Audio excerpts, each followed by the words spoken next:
Part 2 की शुरुआत होती है शिवा से। शिवा गुरुजी और ईशा आश्रम में बैठे होते हैं। सबको बच्चे के मरने का दुख होता है। अब शिवा की रियल पावर भी जाग चुकी होती है, लेकिन अब गुरुजी शिवा को देव से छुपाने का रास्ता बता रहे होते हैं, क्योंकि ब्रह्मास्त्र के तीनों टुकड़ों के जुड़ने के बाद अब देव वापस जिंदा हो गया है। अब देव वापस आ चुका है और देव अपने सारे अस्त्रों को वापस ढूंढने में लग जाता है, जो उसने जुनून और दूसरे लोगों को ढूंढने के लिए कहा था। शिवा को ये बात तो पता चल चुकी है कि देव ही उसका पिता है और ब्रह्मास्त्र के तीनों टुकड़ों के जुड़ने के बाद देव जाग चुका है। और अब फिल्म की कहानी फ्लैशबैक में जाती है, जहां पर हमें अमृता और देव की कहानी के बारे में बताया जाता है। अब हमें अमृता और देव की लव स्टोरी के बारे में बताया जाता है कि कैसे वो एक दूसरे से मिले थे। देव भी उसी ब्रह्म अंश आश्रम का पार्ट है, जिसके पार्ट बाकी के सभी ऋषि हैं और जिनके पास अलग अलग कई अस्त्र हैं। देव और अमृता की मुलाकात भी इसी आश्रम में हुई थी। इन दोनों को एक दूसरे से प्यार हो गया था और इन दोनों ने शादी कर ली थी। देव और अमृता भी सभी ऋषि के साथ इसी आश्रम में रहते हैं और इन दोनों की एक बेटी भी है, जिसका नाम जुनून है। और अमृता के पेट में देव का एक और बच्चा है। देवों से अस्त्र प्राप्त करने के बाद सभी लोग उन अस्त्रों पर अपनी महारत हासिल करने में लग जाते हैं। सभी लोगों को अलग अलग अस्त्र मिले थे। इन सब के साथ देव को भी अग्नि अस्त्र मिला था और अमृता को जल अस्त्र मिला था। इन सभी अस्त्रों में से सबसे ज्यादा खतरनाक और ताकतवर अस्त्र ब्रह्मास्त्र था, जिसको कोई भी ऋषि कंट्रोल नहीं कर पा रहा था। लेकिन सभी ऋषियों ने मिलकर ब्रह्मास्त्र की पावर को एक पत्थर में डाल दिया था। देव ने अपने अग्नि अस्त्र पर पूरी तरह कंट्रोल कर लिया था और अब वो और भी कई अस्त्रों पर अपना कंट्रोल कर रहा था। धीरे धीरे करके देव ज्ञान अस्त्र, अग्नि अस्त्र और भी कई अस्त्रों पर अपनी महारत हासिल कर लेता है। पर देव अब ब्रह्मास्त्र को हासिल करना चाहता था ताकि वो ब्रह्मदेव बन सके। पर ब्रह्मास्त्र को कंट्रोल करना आसान नहीं है, क्योंकि ब्रह्मास्त्र सबसे ज्यादा खतरनाक और पावरफुल अस्त्र है। अमृता जो देव की पत्नी है, वो नहीं चाहती है कि देव ब्रह्मास्त्र को हासिल करे, इसलिए ब्रह्मास्त्र को लेकर इनके बीच में कई बार बहस भी होती है। पर देव अभी भी ब्रह्मास्त्र को हासिल करना चाहता है ताकि वो दुनिया पर अपना कब्जा कर सके। आगे जाकर देव उस पत्थर का पता लगा लेता है जिसमें ब्रह्मास्त्र की शक्तियां ऋषियों ने कैद करके रखी थी। देव को ये पत्थर एक आइलैंड पर मिलता है। देव का पीछा करते करते अमृता भी वहां पर पहुंच जाती है। अमृता देव को समझाती है कि तुम्हें इस ब्रह्मास्त्र को हासिल नहीं करना चाहिए, पर देव नहीं मानता। इसलिए इन दोनों के बीच में लड़ाई शुरू हो जाती है। देव अपने अग्नि अस्त्र से अमृता के ऊपर वार करता है, पर अमृता अपने जल अस्त्र से देव के अग्नि अस्त्र को शांत कर देती है।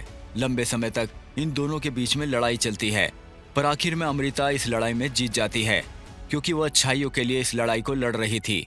आखिर में अमृता उस पत्थर के 3 टुकड़े कर देती है, जिससे देव भी एक मूर्ति के अंदर कैद हो जाता है। आगे जब ब्रह्मास्त्र के ये तीनों टुकड़े मिलेंगे तभी देव जीवित होगा और तभी कोई इस ब्रह्मास्त्र को हासिल कर पाएगा। अमृता सोचते है कि अगर एक साथ इन तीनों पत्थरों को रखा गया तो कोई आसानी से इन पत्थरों को प्राप्त कर लेगा। लेकिन अमृता इन 3 टुकड़ों में से एक टुकड़े को अपने साथ ले जाती है।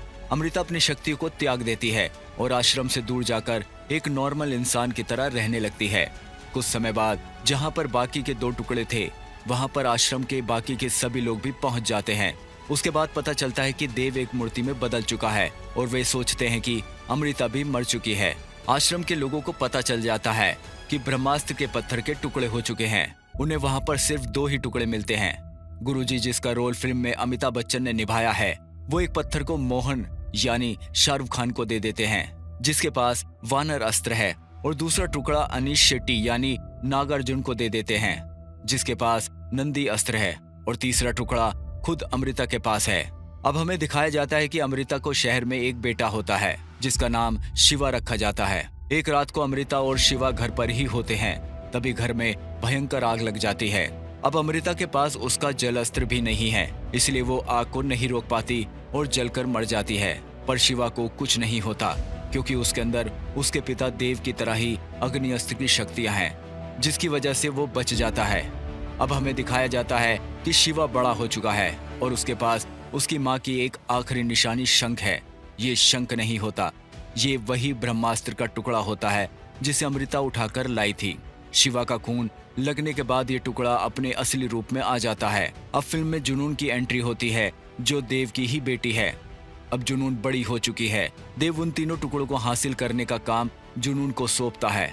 देव जुनून को जल अस्त्र भी दे देता है और कई और भी शक्तियां दे देता है, जिससे जुनून काफी ज्यादा ताकतवर बन जाती है। जुनून एक एक करके सभी ब्रह्मास्त्र के टुकड़ों को इकट्ठा कर लेती है।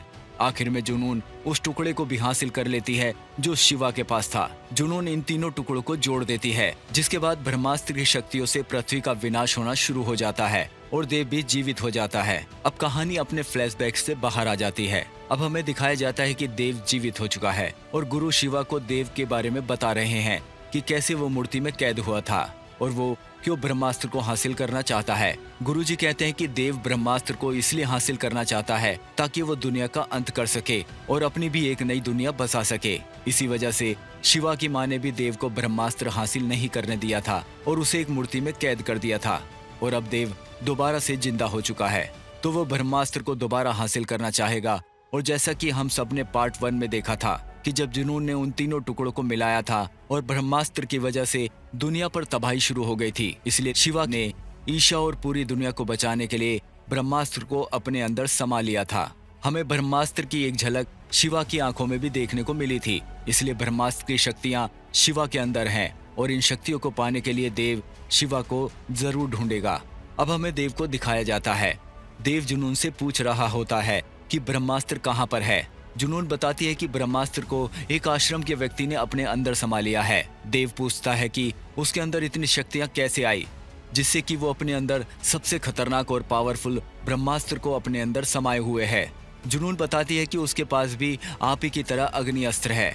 ये सुनकर देव हैरान हो जाता है कि अग्नि अस्त्र तो सिर्फ उसी के पास था, बाकी किसी और आश्रम के व्यक्ति के पास अग्नि अस्त्र नहीं था। देव अब दोबारा से जुनून को ब्रह्मास्त्र हासिल करने के लिए उस आश्रम में भेजता है। जुनून अपनी आर्मी दोबारा से बनाती है और आश्रम पर हमला कर देती है। दूसरी तरफ देव भी बाकी के अस्त्रों को कंट्रोल करने में लग जाता है। एक एक करके देव कई अस्त्रों पर कंट्रोल कर लेता है और आखिर में सिर्फ एक अस्त्र बचता है, ब्रह्मास्त्र। दूसरी तरफ से हमें जुनून को दिखाया जाता है कि वो अपने पिता देव के लिए ब्रह्मास्त्र को हासिल करने के लिए आश्रम पर हमला कर देती है। आश्रम के सभी लोग जुनून की आर्मी से लड़ते हैं और शिवा जुनून से लड़ता है। गुरुजी जुनून को जब जल अस्त्र का उपयोग करते हुए देखते हैं तो वो समझ जाते हैं कि ये शिवा की बहन ही है। गुरु शिवा को बताते हैं कि जुनून और कोई नहीं, तुम्हारी ही बहन है। जुनून को भी पता लग जाता है कि शिवा और कोई नहीं, उसके पिता देव का बेटा और उसका भाई ही है। पर जुनून तो किसी तरह वो ब्रह्मास्त्र को हासिल करना चाहती थी, लेकिन वो बार बार शिवा के ऊपर हमला करती है। पर शिवा के अंदर ब्रह्मास्त्र की शक्तियां होने की वजह से जुनून शिवा को एक खरोच तक नहीं पहुंचा पाती। शिवा अपने आप को जुनून के हमलों से सिर्फ प्रोटेक्ट करता है, जुनून को मारने की कोशिश नहीं करता। इसके बाद जुनून को हार माननी पड़ती है और वो अब दोबारा से अपने पिता देव के पास जाती है और उन्हें बताती है कि जिस व्यक्ति ने ब्रह्मास्त्र को अपने अंदर समाया हुआ है वो और कोई नहीं, आपका बेटा ही है। जिसके बाद देव को शिवा की सभी कहानियां पता लग जाती हैं। अब हमें शिवा को दिखाया जाता है। शिवा गुरुजी से कहता है कि वो बार बार आकर आश्रम पर हमला कर रहे हैं, पर अब की बार हम ही उन पर हमला कर देते हैं। अब शिवा अपनी आर्मी इकट्ठा करने में लग जाता है और अपनी शक्तियों को और ज्यादा बढ़ाने में लग जाता है। देव भी अपनी शक्तियों को और ज्यादा बढ़ाने में लग जाता है और भी कई अस्त्रों को कंट्रोल करने में लग जाता है। ये दोनों अपनी आर्मी को तैयार करते हैं और एक दूसरे से युद्ध करने को तैयार हो जाते हैं। फिर यहीं पर फिल्म खत्म हो जाती है। इसके बाद हमें ब्रह्मास्त्र के पार्ट 3 में बताया जाएगा कि देव और शिवा के बीच के युद्ध का परिणाम क्या रहता है। क्या देव ब्रह्मास्त्र को हासिल कर पाता है या नहीं, और क्या शिवा देव को ब्रह्मास्त्र को हासिल करने से रोक पाएगा या नहीं, ये जानने के लिए हमें अभी थोड़ा और इंतजार करना पड़ेगा।